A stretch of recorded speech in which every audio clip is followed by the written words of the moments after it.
बिस्मिल्लाहिर्रहमानिर्रहीम। Welcome viewers, my name is Shahzad और आज हम इंग्लिश ग्रामर का लेसन नंबर 11 स्टार्ट कर रहे हैं, जिसके हर वीडियो में ग्रामर के बारे में कुछ मालूमात होती हैं जो कि सादा मगर कारआमद होती हैं। Let's start the episode number 11। Viewers, last lecture में हमने हैज़ और हैव का पोजेशन फॉर्म पढ़ा था, जिसका एक हल्का सा रिव्यू जो है दोबारा कर लेते हैं। उसमें हमने ये पढ़ा था कि इंग्लिश में मलकियत को ज़ाहिर करने के लिए हम हैज़ हैव का इस्तेमाल करते हैं। मसलन जब मैं ये कहता हूँ जी कि मेरे पास कोई चीज़ है या मेरे पास या मेरे ऊपर कोई कैफ़ियत है, जैसे मैं सर में दर्द होना, तो ये जो है इसको हम कैफ़ियत कह सकते हैं कि ये जिस्म में दर्द होना, सर में दर्द होना। आज हम जो है वो हैज़ और हैव का जो है ना दूसरा पार्ट कर रहे हैं। हैव टू और हैज़ टू का इस्तेमाल कहाँ पे होगा? हैज़ टू और हैव टू का इस्तेमाल जो है वो हम कहाँ पे करेंगे कि जब कोई काम लाजमी करना हो या किसी काम को मजबूरी के तहत करना हो या कोई काम कानूनी तौर पे पूरा करना हो या कोई काम अखलाकी तौर पे पूरा करना हो, यानी ज़िम्मेदारी उसमें आ जाती है। चाहे वो काम लाजमी हो, मजबूरी के तहत हो, कानूनी तौर पे हो या अखलाकी तौर पे हो, वहाँ पे है हम एक ज़िम्मेदारी का जो है ना वो एहसास आ जाता है। उर्दू में हम इसको यहाँ पे कहते हैं जी मुझे वो काम करना पड़ेगा या करना पड़ता है। कहीं पे आप सपोज़ आप कहते हैं जी कि किसी आप हॉस्टल में आप कैसे कॉलेज के हॉस्टल में दाखिल हैं, तो वहाँ का रूल ये है कि आपको सुबह सवेरे उठना है, तो फिर आप कहेंगे हमें वहाँ पे सुबह सवेरे उठना पड़ता है। यानी इसको आप लाजमी भी कह सकते हैं, मजबूरी भी समझ लें या कानूनी तौर पे ये रूल है। तो यहाँ ऐसे काम जहाँ पे आपको कोई काम जो है वो आपको ज़िम्मेदारी के साथ या मजबूरी के तहत करना पड़े, वहाँ पे हम क्या लगाएंगे? हैज़ या हैव लगाएंगे।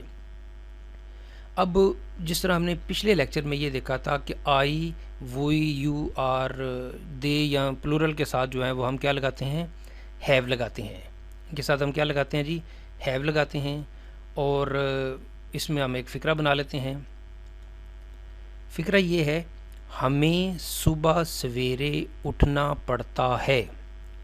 यानी ये एक काम है जिसको आपने हर सूरत में करना है। हम तो आप कह रहे हैं जी हमें सुबह सवेरे उठना पड़ता है, यानी हमारे पास के ऊपर ये कंपल्शन है। We have to get up early in the morning. We have to get up early in the morning. और अगर यही फ़िक्रा हम ही, शी, इट के साथ लगाएंगे तो वहाँ पे हैज़ लगेगा। जैसे उसे सुबह सवेरे उठना पड़ता है। He has to get up early in the morning. He has to get up early in the morning. यहाँ पे व्यूवर्स आपने एक चीज़ नोट करनी है कि जब ये सादा फ़िक्रा है तो आई, वी, यू या दे के साथ आपने हैव लगाया है और ही, शी, इट, नेम या सिंगुलर के साथ आपने हैज़ लगाया है। लेकिन जो पिछले लेसन में हमने कहा था कि नेगेटिव हो या सवालिया हो, वहाँ पे हैज़ का कोई जिक्र नहीं होना। जहाँ पे हैव लगता है वो तो लगेगा, लेकिन जहाँ पे हैज़ लगना है वहाँ पे भी हमने उसको हैव में तब्दील कर देना। यानी हैज़ कहाँ पे लगाते हैं? ही, शी, इट के साथ। तो ये अब रूल समझ लें कि ये जब हैव टू और हैज़ टू का इस्तेमाल होगा तो नेगेटिव फ़िक्रा बनेगा, तो वहाँ पे हमने हैज़ की बजाय हैव लगाना है। इसकी चंद एग्जांपल दे सकते हैं, देख लेते हैं। पहले हम नेगेटिव फ़िक्रा बनाते हैं। मनफी फ़िक्रा बनाने के लिए हम क्या करेंगे कि डू नॉट लगाएंगे। डू मीन कि जब हम आई, वी, यू के साथ लगाएंगे तो डू लगाएंगे और ही, शी, इट के साथ डज नॉट लगाएंगे। तो इसका भी वही जो अभी हमने फ़िक्रा पढ़ा है उसको दोबारा हम रिपीट कर लेते हैं। हमें सुबह सवेरे नहीं उठना पड़ता है, यानी अब वो हमें जो है वो हमारे ऊपर पाबंदी नहीं है। तो पहले जब हमें सुबह सवेरे उठना पड़ता है तो पाबंदी हो गई ज़माने हाल में, तो क्या हो गया? पाबंदी। लेकिन अब वही उस नॉट ने उस पाबंदी को ख़त्म कर दिया है। अब आप कह सकते हैं हमें सुबह सवेरे नहीं उठना पड़ता है। तो यहाँ पे हम क्या लगाएंगे, do not. We do not have to get up early in the morning, या इसको आप कंट्रक्शन फॉर्म में पढ़ सकते हैं, we don't have to get up early in the morning. यही फिक्र हम ही शी इट के साथ लगा सकते हैं। जब ही शी इट या नाम वगैरह के साथ लगाएंगे तो हम वहाँ पे क्या लगाएंगे, डज नॉट लगाएंगे। लेकिन वही रूल जो मैंने अभी बताया है, उसे सुबह सवेरे नहीं उठना पड़ता है, ही डज नॉट।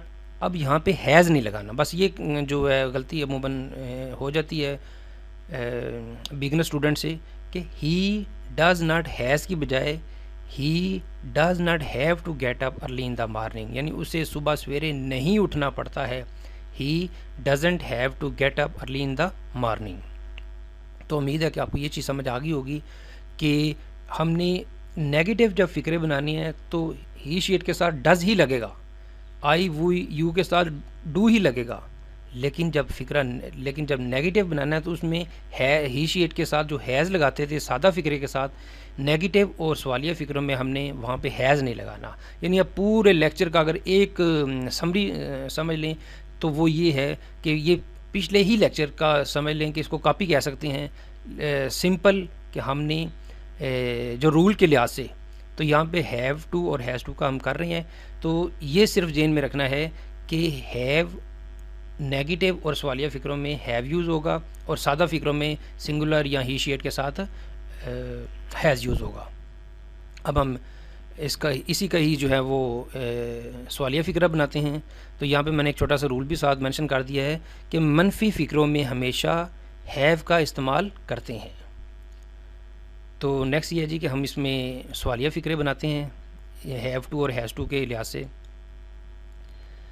अब यह कि इसका सिंटैक्स एक दफ़ा देख लेते हैं जी, इसका सिंटैक्स कैसे लगाना है। डू लगाना है, अगर वो आई वी यू दे या प्लूरल होंगे तो पहले डू लगाएंगे, फिर सब्जेक्ट लगाएंगे, फिर हैव टू लगाएंगे, और फिर मेन वर्ब वो फर्स्ट फॉर्म के साथ लगाएंगे और फिर ऑब्जेक्ट लगा देंगे। अब इसको हम एक एग्जांपल ले लेते हैं।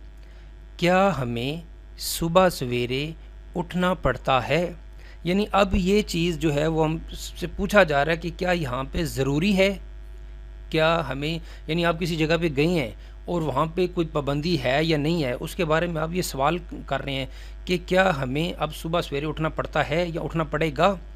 तो यहाँ पे चूँकि हमने हाल के मतलब पूछ रहे हैं क्या हमें सुबह सवेरे उठना पड़ता है, तो यहाँ पे हम क्या लगाएंगे, do we have to get up early in the morning, do we have to get up early in the morning.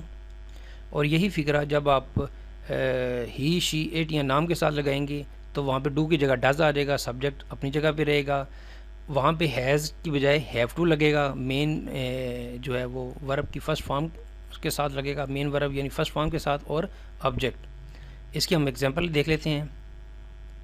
क्या उसे सुबह सवेरे उठना पड़ता है, does he have to get up early in the morning. Viewer उसमें देखें दोनों का सिंटैक्स देख लें तो सेम है। सिंपल क्या है कि आई वी यू दे के साथ डू लगेगा, ही शी इट नाम या सिंगुलर के साथ डज लगेगा, लेकिन हैव दोनों में लगेगा। उम्मीद है जी कि आज का जो है वो आपको हैज़ और हैव का पता चल गया होगा कि हैज़ टू या हैव टू कहाँ पे लगना है, जहाँ पे हमें किसी काम को हर हालत में करना है, ज़रूरी करना है, ज़िम्मेदारी के साथ करना है, उसको हमने अखलाकी फ़रीज़ा समझ के करना है, मजहबी फ़रीज़ा समझ लें, कानूनी तौर पे समझ लें। तो यहाँ पे जी आज हमारा जो है लेक्चर यहाँ पे इख्तिताम होता है। लेसन नंबर 11 ग्रामर लेसन का जो है इंग्लिश ग्रामर का सबक नंबर 11।